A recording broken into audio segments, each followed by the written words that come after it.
سلطة البطاطا سهلة وسريعة. بدنا بطاطا مسلوقة، حصين ثوم مدوقين، نعناع أخضر وحامض، وأكيد زيت زيتون. نفرم النعناع، بسم الله، نحطهم فوق البطاطا، نحط الحامض فوق الثوم، بسم الله، ونحط الزيت،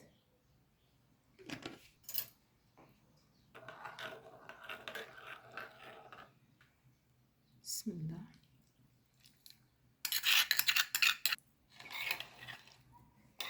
وبنخلطهم، بسم الله.